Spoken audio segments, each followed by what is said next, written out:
Honorable Jacob Barongo Bagaka, the Deputy Speaker for Kisii County Assembly. We have a press statement relating to police harassment towards Kisii County government. As the elected leaders of Kisii County, we take this opportunity to condemn the recent acts of police harassment towards the county government of Kisii. We note with concern that Kisii County is a devolved government which is recognized constitutionally, and the relationship with the national government and the county government is complementary rather than adversary. Last Friday,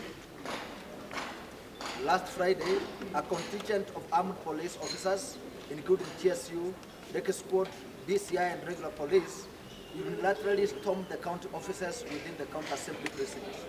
Without the courtesy of informing the relevant county officers, the police officers who were accompanied by the Deputy County Commissioner for Kisii Central raided the office which has been assigned the Kisii Municipality Circle and purported to close it, terming it a crime scene. The police officers did not even have the courtesy of informing the County Assembly where the office is located, or do have a search warrant. The raid followed the launch of the Kisii Municipality Border Circle, which was presided over by His Excellency Governor Paul Simba Arati.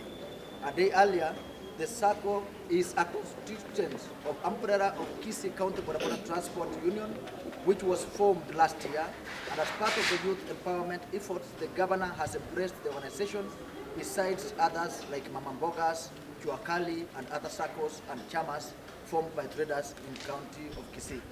Indeed, at the County Assembly, we have already enacted the county credit scheme to help empower the small and medium enterprises financially. As if that is not enough, only yesterday, the GSU officers raided the governor's office and ransacked it without due regard to inform him of the intention, nor did they have a search warrant to that effect. This was an act of impunity which goes contrary to the Constitution of Kenya 2010. It begs the question, why would the government send truckloads of GSU officers from Nairobi to harass the governor and his officers instead of dispatching them to plentifully prone areas like Northeastern and Baringo? This marks of ill intention aimed at derailing the governor and the county government of Kisii from the course of normal operations. We hereby ask the Interior CS, Professor Kindiki, to come out clear and explain to Kenyans why they are victimizing Governor Simba Arati because of his political inclinations. At the same time, we condemn South Nambuko MP, Honorable Silvanus Osoro, for just stamping on the illegal police operations in Kisii County. As a member of Parliament from Kisii, Osoro should concentrate on his oversight role on the national government, and especially on the rising cost of living, which is affecting all Kenyans as of today.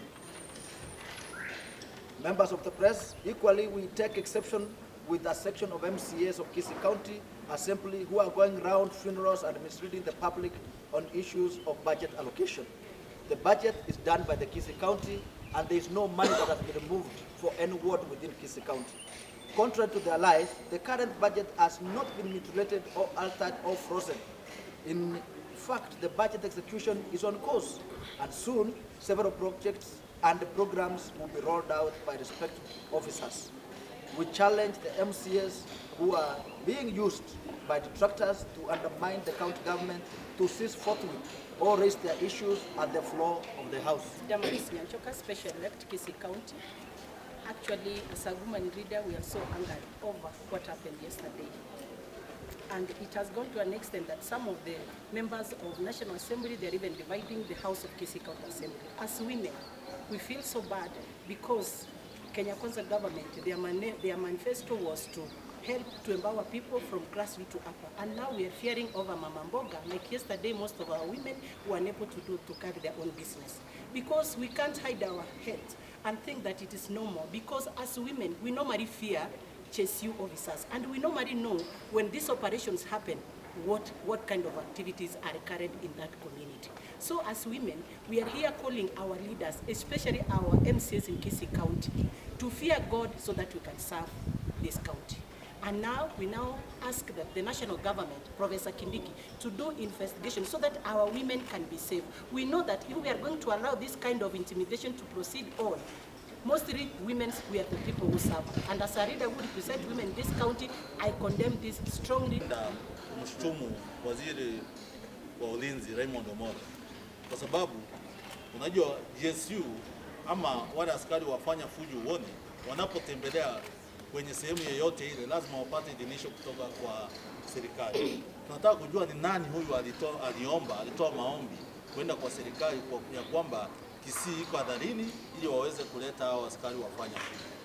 Tafadhali mimi ningehimiza Raymond Omolo ni kama amelalia kazi, asiwache maafisa wake wakuja wakatumike kizembe, kwa sababu hapa Kisii tuna amani.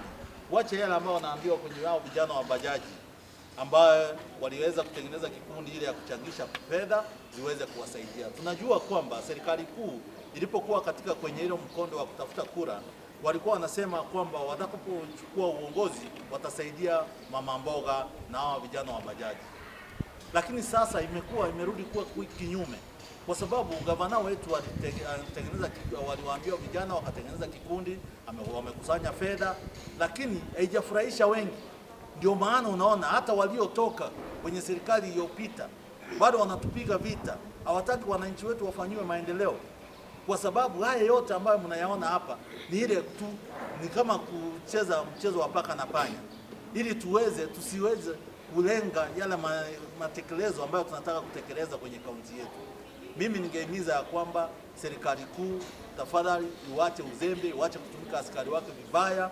Kuna sehemu mbalimbali ambao wanahitaji usaidizi, wapelekwe kule. Kisii tuko na amani. Wacha kusikiza wale pekee ambao wanapiga mdomo hapa na pale ndio waweze kusikizwa. Serikali yetu sisi wote ni yetu, serikali kuu na serikali ya kaunti. Kwa hivyo tafadhali wacha tuwe na amani. Askari